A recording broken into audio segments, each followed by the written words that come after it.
Oke, baik. Mari kita lanjutkan. Kita lanjutkan ke aturan kosinus pada segitiga tumpul. Oke, kita langsung saja. Misalkan di sini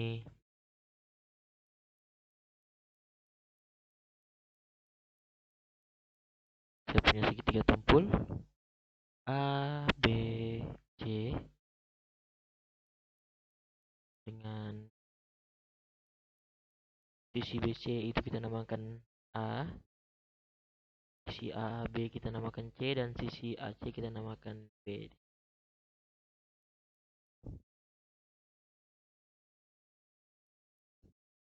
Nah, kemudian langkah selanjutnya kita membuat garis tinggi dari titik C.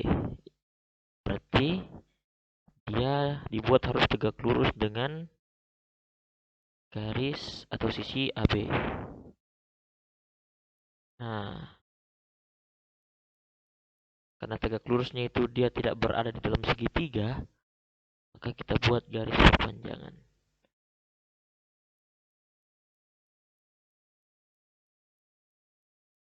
Kita beri nama titiknya itu D. Sehingga kita dapatkan DC ini merupakan tinggi segitiga ABC. Kita namakan dia H.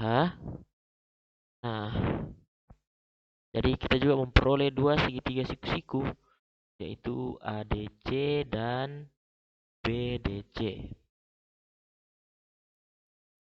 Oke. Dari segitiga BDC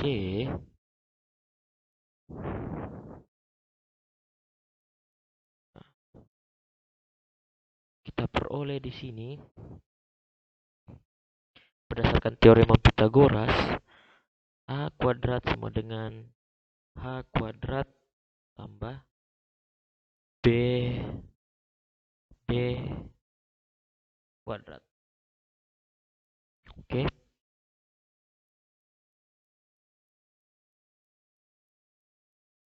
Nah, ini persamaan satu. Nah, untuk segitiga ADC kita peroleh nilai sin untuk sudut CAD itu sama dengan sisi depannya itu H dan sisi sampingnya itu B, sehingga kita peroleh H itu sama dengan B kali sin sudut CAD. Nah, kita tahu bersama sudut CAD itu sama dengan 180 derajat dikurang A.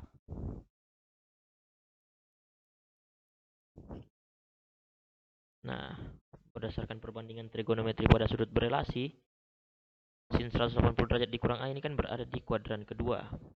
Menandakan bahwa nilai sinnya positif.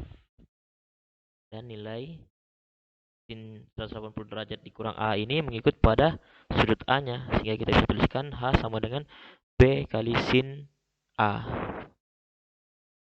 Oke, ini persamaan 2.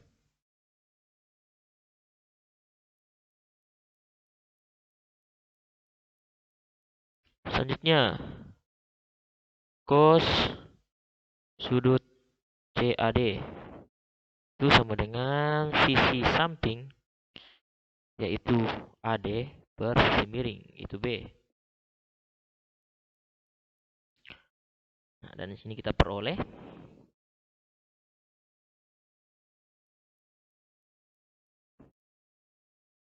AD itu sama dengan B dikali cos sudut CAD.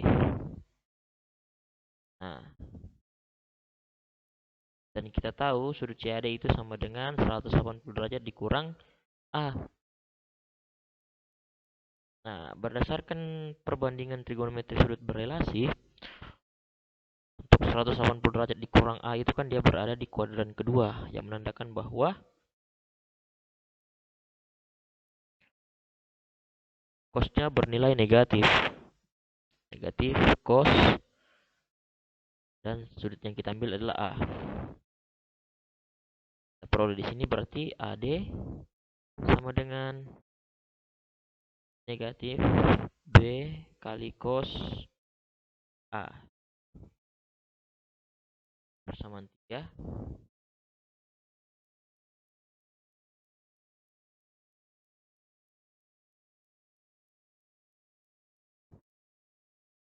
Nah, selanjutnya kita lihat lagi.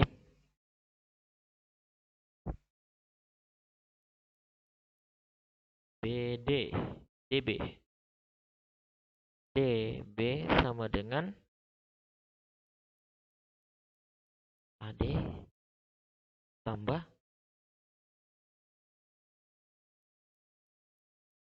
AB.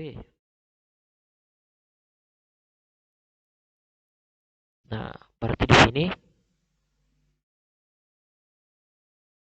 DB sama dengan AD itu min B kali cos A tambah AB itu C. Bisa kita tuliskan DB sama dengan C dikurang B cos A.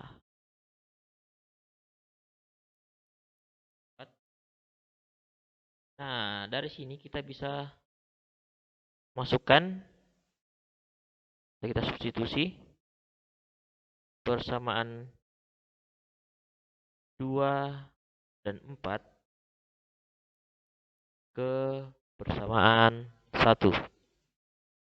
Yang mana persamaan 1 tadi A kuadrat sama dengan A kuadrat tambah DB kuadrat. A kuadrat sama dengan B sin A kuadrat tambah C dikurang B cos A kuadrat. Nah, kita selesaikan operasinya. Jadi di sini A kuadrat sama dengan B kuadrat sin kuadrat A ditambah C kuadrat dikurang 2 kali B kali C cos A ditambah B kuadrat cos kuadrat A.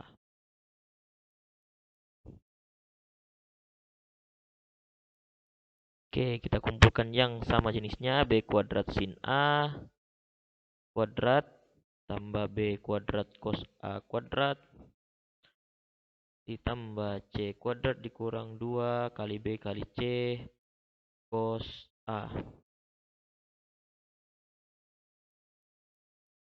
Ya, di sini bisa kita asosiasikan. B kuadrat kita keluarkan, jadi sini tinggal sin kuadrat A ditambah cos kuadrat A tambah C kuadrat dikurang 2 kali B kali C cos A.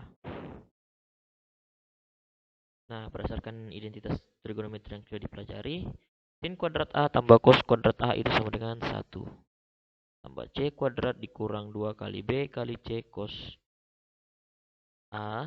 Nah, kita peroleh hasil akhirnya B kuadrat tambah C kuadrat dikurang 2B C cos A.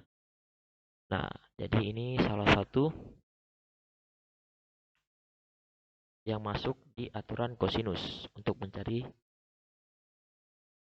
panjang A-nya. Persamaan A kuadrat sama dengan B kuadrat tambah C kuadrat dikurang 2B C kali cos A. Nah, oke.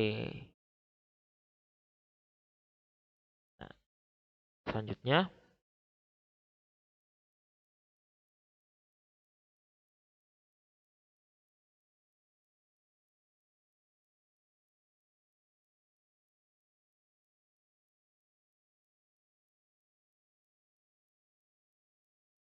dengan menggunakan cara yang sama, kalian akan mendapatkan